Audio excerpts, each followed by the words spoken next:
moment. I wish that it was different. I wish that it would be easier. But unfortunately, climate change has been an issue for 40, 50 years, and previous generations did nothing or did very little. So for us, that World War II style economic mobilization includes very ambitious policy like a federal jobs guarantee and switching to 100% renewable energy economy within 10 years. So that's what the idea of a Green New Deal is.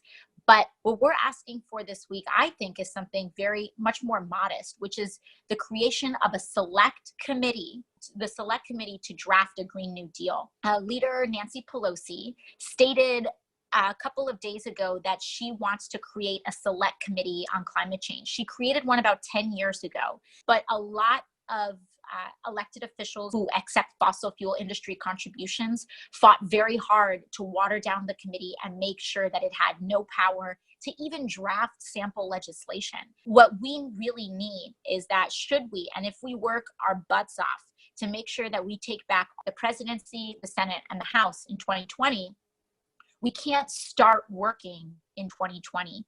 We need to have a bill right there, ready to go, drafted, that it's something that can be passed within the first 100 days of a new presidential administration, because we are in a race against time. And so what we are asking for is we have a resolution that we have drafted and put together with the Sunrise Movement, those beautiful activists who have been coming out this week, to say, listen, we want the select committee, but we want that committee to meet two demands.